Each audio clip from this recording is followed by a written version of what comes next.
Graça e a paz do nosso Senhor Jesus Cristo a todos. É uma alegria muito grande estar aqui mais uma vez para juntos meditarmos na palavra de Deus, que é o nosso alimento, que nos mantém fortalecido, confiante, né, em todas as etapas da nossa vida, e principalmente nessa época de pandemia, época de crise, de desemprego, de doenças, mas Deus é aquele que está presente na nossa vida. Deus está presente. Esse é o tema realmente de uma palavra que eu quero trazer hoje para meditarmos. E é uma palavra que está lá no Antigo Testamento, e deixa logo eu te falar. Por que do Antigo? Porque o nosso Deus é o mesmo ontem, hoje e antigamente. Então o nosso Deus não mudou. Eis que estou convosco todos os dias, até a consumação dos séculos, disse Jesus. E o que Jesus fez no passado, ele opera hoje no presente e haverá de operar no futuro. Então o nosso Deus, ele não muda, como diz em Tiago 1,17. O nosso Deus não tem nenhuma mudança, não faz nenhuma acepção de pessoas. Então, eu posso muito bem me valer da palavra de Deus no Antigo Testamento ou no Novo e usar alguns princípios aplicados da palavra naquela época e trazer para o nosso contexto de vida hoje, né? Então, mostrando realmente que o nosso Deus, ele opera milagre, que o nosso Deus, ele interfere em diversas crises do ser humano, e isso de forma muito positiva. Então eu quero que vocês, junto comigo, olhem lá no segundo livro de Reis, capítulo 3, a partir do versículo 1 mesmo. É uma história muito interessante da palavra de Deus, é a rebelião de Moabe. Segundo Reis, capítulo 3, eu vou ler para vocês. Jorão, filho de Acabe, tornou-se rei em Israel, em Samaria, no 18º ano de Josafá, rei de Judá. E reinou 12 anos. Fez o que o Senhor reprovava, mas não como seu pai e sua mãe, pois derrubou a coluna sagrada de Baal que seu pai havia feito. No entanto, persistiu nos pecados de Jeroboão, filho de Nebate. Levara Israel a cometer deles e não se afastou. Ora, Messa, rei de Moabe, tinha muitos rebanhos e pagava como tributo o rei de Israel 100.000 cordeiros e a lã de 100.000 carneiros. Mas depois que Acabe morreu, o rei de Moabe rebelou-se contra o rei de Israel. Então, naquela ocasião, o rei Jorão partiu de Samaria e mobilizou todo Israel. Também enviou esta mensagem a Josafá, rei de Judá. O rei de Moabe rebelou-se contra mim. Irás acompanhar-me na luta contra Moabe? Ele respondeu: sim, eu irei, serei o teu aliado, os meus soldados e os meus cavalos e os teus serão um só exército. E perguntou: por qual caminho atacaremos? Respondeu Jorão: pelo deserto de Edom. Então o rei de Israel partiu com os reis de Judá e de Edom. Depois de uma marcha de 7 dias, já havia acabado a água para os homens e para os animais. Exclamou então o rei de Israel: e agora, será que o Senhor ajuntou a nós, os 3 reis, para nos entregar nas mãos de Moabe? Mas Josafá perguntou: será que não há aqui profeta do Senhor, para que possamos consultar o Senhor por meio dele? Um conselheiro do rei de Israel respondeu: Eliseu, filho de Safate, está aqui. Era auxiliar de Elias. Josafá prosseguiu: a palavra do Senhor está com ele. Então o rei de Israel, Josafá, e o rei de Edom foram falar com ele. Eliseu disse ao rei de Israel: nada tenho a ver com você. Vá consultar os profetas de seu pai e de sua mãe. Mas o rei de Israel insistiu, pois foi o Senhor que nos ajuntou 3 reis para entregar-nos nas mãos de Moabe. Então Eliseu disse: juro, pelo nome do Senhor dos Exércitos, a quem sirvo, se não fosse por respeito a Josafá, rei de Judá, eu não olharia para você, nem mesmo daria atenção. Mas agora tragam-me um arpista, em outra versão, um tangedor. Enquanto o arpista estava tocando, o poder do Senhor veio sobre Eliseu e ele disse: assim diz o Senhor, cavem muitas cisternas nesse vale, Pois assim diz o Senhor, vocês não verão vento, nem chuva, contudo, este vale ficará cheio de águas, e vocês e seus rebanhos e outros animais beberão. Mas para o Senhor isso ainda é pouco. Ele também lhes entregará Moabe nas suas mãos. Vocês destruirão todas as cidades fortificadas e todas as cidades importantes, derrubarão toda a árvore frutífera, tamparão todas as fontes e encherão de pedra todas as terras de cultivo. No dia seguinte, na hora do sacrifício, de manhã, a água veio descendo da direção de Edom e alagou a região. Quando os moabitas ficaram sabendo que os reis tinham vindo para atacá-lo, todos os que eram capazes de empunhar armas, do mais jovem ao mais velho, foram convocados e posicionaram na fronteira. Ao se levantarem de manhã seguinte, o sol refletia na água para os moabitas, que estavam de frente dela. A água era vermelha como sangue. Então gritaram, é sangue. Os reis lutaram entre si e se mataram. Agora ao sangue de Moabe, segue Moabe. Quando, porém, os moabitas chegaram ao acampamento de Israel, os israelitas os atacaram e os puseram em fuga. Entraram no território de Moabe e arrasaram, destruíram cidades, e quando passaram por um campo cultiváveis, cada homem atirava uma pedra até que ficasse deserto. Tamparam todas as fontes, derrubaram toda a árvore frutífera, só que Aresete ficou com as pedras no lugar. Mas os homens armados de atiradeiras a cercaram e também atacaram. Quando o rei de Moabe viu que estava perdendo a batalha, reuniu 700 homens armados de espadas para forçar a passagem para alcançar o rei de Edom, mas fracassou. Então pegou o seu filho mais velho, que devia sucedê-lo como rei, e sacrificou sobre o muro da cidade. Isso trouxe grande ira contra Israel, de modo que eles se retiraram e voltaram para a sua própria terra. Esse é um capítulo aparentemente longo, mas é muito interessante. Você que já tem uma caminhada com Deus, você sabe muito bem diferenciar o reino de Israel e o reino de Judá. Vale lembrar que no ano 780 foi a época que Jorão veio a suceder seu pai Acabe. Ele se tornou o 9º rei de Israel. É interessante dizer que a divisão dos dois reinos ocorreu quando o filho de Salomão, Jeroboão, dividiu a Israel. Aí ficou o reino do sul, cuja capital era em Jerusalém, e Israel, o reino do norte, cuja capital ficou Samaria. Samaria, ela se misturou muito com os povos que Deus havia advertido que eles não deveriam se misturar, e colocaram elementos no culto, deuses, estátuas onde sacrificavam seus filhos, o deus Moloque, colocaram vários deuses, misturaram, ficou um culto puramente pagão, de modo que Acabe, que foi o pai de Jorão, foi considerado o pior rei que já existiu em Israel, homem idólatra, homem que profanou realmente a aliança de Deus. E vale dizer que Josafá, que era do sul, ele era um homem íntegro, era um homem realmente que buscava a presença de Deus, que tinha um caminhar com Deus e que já havia passado por diversas situações e Deus havia livrado.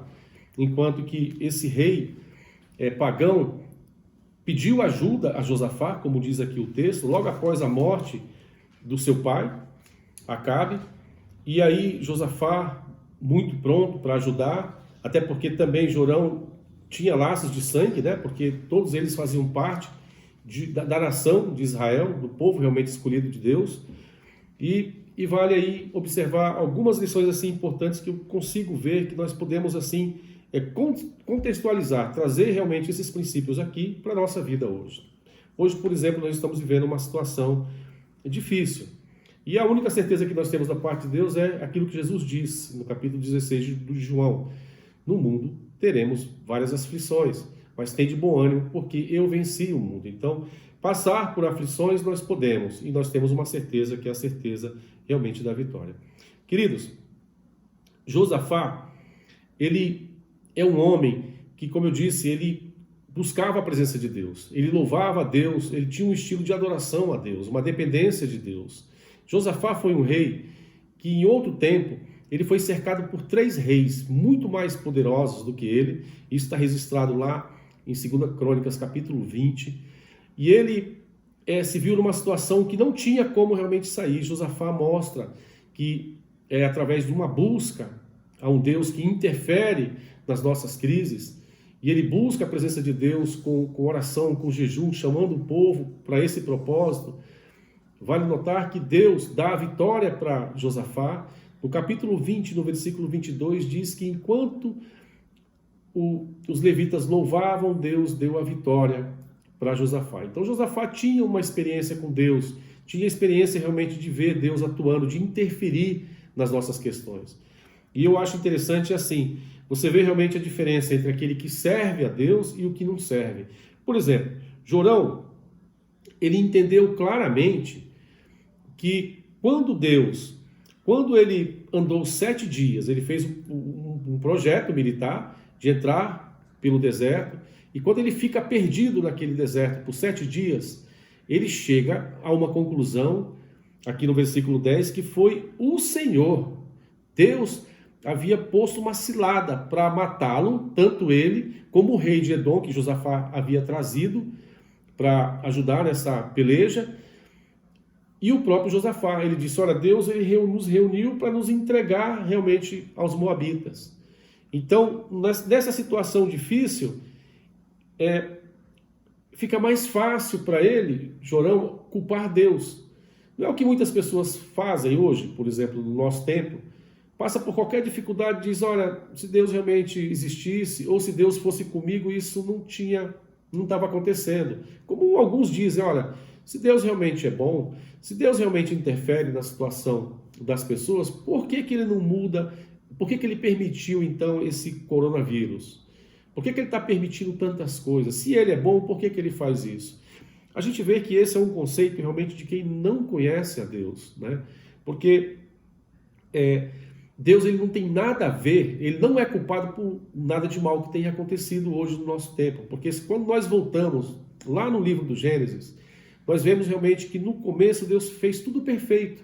O homem que escolheu pecar, foi o homem que trouxe todos os males, o homem trouxe a morte. Deus não teve nada a ver com essa escolha pessoal do ser humano. Então, o pecado realmente é que traz coisas erradas. E vem trazendo, desde os nossos pais, Adão e Eva, tem trazido realmente muitas coisas erradas, tem interferido inclusive na natureza. Nós vemos isso claramente, que quando o homem pecou, tudo mudou. Então, o próprio surgimento de vírus, de crises, de fome e muitas coisas, a própria morte, veio dessa época. Então, muitas pessoas fazem, por exemplo, como Jorão. Ele culpa Deus. Ele fala, foi Deus que nos trouxe esse problema. Inclusive, ele quer nos acabar aqui, quer nos aniquilar. Isso não é verdade, né? Josafá, ele não se deixa, por exemplo, levar por esse pensamento. Então, vamos ver. Uma pessoa que tem realmente Deus como referência, tem uma aliança com Deus, entregou sua vida para Jesus, no momento de crise, ele age como Josafá. O que Josafá faz? Diz o versículo 11, mas Josafá perguntou, será que não há profeta do Senhor para que possamos consultar o Senhor? Então, num tempo de crise, o ímpio, a pessoa que não tem aliança com Deus, ele busca culpar a Deus. Então, vamos lá, Adão pecou, e aí ele fala, olha, foi a mulher que tu me deste, que me deu do fruto. Então Adão peca, não assume a responsabilidade, transfere à mulher a responsabilidade de ter dado a fruta. Eu tenho por certo que se Deus também perguntasse para Satanás por que ele tinha tentado Eva, ele ia falar, o Senhor me expulsou do paraíso. Então, de alguma maneira, a culpa ia ficar em quem? Em Deus, né? E é interessante, eu já participei de alguns encontros muito bons de meditação da palavra e de consagração, e é muito comum a gente ver, por exemplo, num momento assim de oração, de pessoas que têm mágoa com Deus, sabe? Pessoas que entendem que Deus não é um bom pai, sabe? Transfere, por exemplo, uma caricatura de um pai terreno para Deus, e aí passa realmente a questionar, a culpar Deus por muitas coisas. Então nós vemos que somente uma pessoa que não tem entendimento de quem Deus é capaz, por exemplo, de culpá-lo, como Jorão faz aqui. Mas aí Josafá, o que Josafá faz? Josafá, a primeira coisa numa situação de crise é procurar uma direção de Deus. Alguém realmente que tem uma palavra, uma direção realmente para a nossa vida. Então, a palavra de Deus ela pode mudar todo e qualquer cenário. Então, a primeira preocupação de Josafá é: será que não tem profeta aqui? E aí um dos servos do rei de Israel disse: olha, tem aqui Eliseu, que foi servo de Elias. E aí é interessante notar que quando Josafá sabia quem era Elias, e sabia também quem era Eliseu, ele fala: a palavra de Deus então está com ele. Então, em outras palavras, nós temos uma saída, então traz ele aqui. É interessante que Eliseu ele não vem por causa do rei Jorão, porque ele mesmo disse que, ele diz aqui no versículo 14, juro pelo nome do Senhor dos Exércitos, a quem sirvo, que se não fosse por respeito a Josafá, rei de Judá, eu não olharia para você, nem mesmo te daria atenção. Mas agora tragam-me um arpista. Em outra versão diz: traga-me um tangedor, traga-me um músico, uma pessoa realmente que sabe entoar realmente cânticos a Deus, que produza música. Vale notar que no Antigo Testamento a questão do louvor estava muito bem fundamentada nos salmos. Tanto é que dos 150 salmos que nós temos, eles foram escritos e eles eram cantados. Então, nós vemos, por exemplo, a importância realmente de louvar a Deus, né? Num culto, quando nós estamos diante de Deus, que nós entoamos, nós dizemos assim: nós vamos louvar a Deus, nós entendemos que isso é muito sério, porque nós estamos realmente, sabe, com o coração realmente quebrantado, e nós louvamos aquele realmente que é merecedor de toda a honra e de toda a glória. Queridos, no louvor, quando alguém louva a Deus, é tão importante que o louvor ele é até considerado uma arma de guerra. Por exemplo, como eu disse lá no caso de 2 Crônicas, capítulo 20, quando Josafá é cercado por 3 reis, mais uns povos, mais fortes do que ele, mais gente, e aí no momento que é entoado os louvores, Deus dá a vitória para o seu povo. É interessante isso, né? O nosso Deus realmente, ele muda realmente a direção. Então, quando há louvor, uma pessoa que tem um coração grato a Deus, é por isso que no Salmo 34 diz: em todo o tempo louvarei ao Senhor. Sabe, é como um casamento, é tanto na saúde como na doença, é tanto na alegria como na tristeza, sabe, é na vida e na morte. Então, é uma aliança contínua. Então, a nossa vida, ela não pode ser, por exemplo, eu não só louvo a Deus quando a situação está favorável, até mesmo na situação desfavorável, nós temos realmente motivos de louvá-lo, né? Porque Deus é aquele que nos dá vitória, e o nosso Deus, ele se importa conosco. Então, Deus não tem nada a ver com a crise que está passando, Deus não tem nada a ver com as crises que venhamos a passar, porque Ele é perfeito, Ele fez tudo perfeito, mas o pecado trouxe essas questões todas. Queridos, olha a importância do louvor de alguém realmente que louva de coração a Deus. Davi, quando Saul era possuído por um espírito maligno, está escrito lá em 1 Samuel 16, 23, diz o texto sagrado da palavra de Deus, que quando ele era cometido, que ele era realmente atingido por esse espírito, Davi, ele vinha e tocava sua harpa, e quando ele tocava sua harpa, o espírito imundo ia embora. Olha a importância realmente quando alguém louva a Deus, quando nós louvamos a Deus, nós atraímos a presença de Deus. E eu te desafio também, você aí que muitas vezes tem um tempo disponível, principalmente agora nessa época de quarentena, procura realmente, você que está caminhando agora na fé, procura colocar louvores realmente que exalta a Deus no momento que você está fazendo alguma coisa, para você ver como muda tudo, né? A gente vê, por exemplo, as músicas aí do mundão, o sertanejo da vida, que só fala de traição, alguma coisa que incita as pessoas a beberem, sabe? E a gente vê que o louvor, ele traz a presença de Deus, assim, e nos alegra, porque quando nós estamos louvando a Deus, nós sentimos aquela alegria, sabe, nos enchemos de fé, inclusive. Então, é muito importante louvar a Deus. Então, Deus, ele mandou, a primeira preocupação aqui do profeta de Deus foi trazer alguém para entoar um instrumento que adorasse a Deus, que atraísse realmente a presença de Deus. Então, o louvor é uma forte arma que nós temos para combater inclusive o inimigo, como é o caso que eu disse de Saul, quando ficava possuído e Davi tocava e tudo mudava. Então, o texto diz isso. Enquanto o arpista tocando, o poder do Senhor veio sobre Eliseu e ele disse: assim diz o Senhor, cavem muitas cisternas nesse vale, pois assim diz o Senhor, vocês não verão vento nem chuva. Queridos, uma outra coisa interessante aqui. Para que Deus realmente opere um milagre na minha e na tua vida, eu não preciso sentir calafrios, frios ou alguma coisa. Nesse caso aqui, que Deus usou para produzir o milagre, ele disse: vocês não vão ver chuva caindo no deserto, vocês não vão ver ventos fortes dizendo que vai estar vindo água, eu quero apenas que vocês cavem cisterna. Queridos, as coisas de Deus muitas vezes parecem loucura, e a Bíblia diz isso, que as coisas de Deus parecem loucura para os que não creem. Mas nós que cremos na palavra de Deus sabemos que quando Deus manda, ainda que venha contra toda a convicção que nós temos, Deus ele é muito maior do que os nossos sentimentos, do que nossas percepções. E para operar esse milagre, Deus disse claramente: não olhe para vento nem chuva, porque isso não vai vir, mas cavem cisternas. Agora você imagina alguém cavando num cisterno, num deserto, naquela areia, cavando mais buraco ainda. E o que Deus faz realmente para confundir o inimigo aqui nesse texto é muito simples. Quando eles cavaram a cisterna, Deus fez com que, depois aí no versículo 20 diz que na hora do sacrifício, olha o que é importante, na hora do sacrifício da manhã, a água veio descendo da direção de Edom e alagou a região.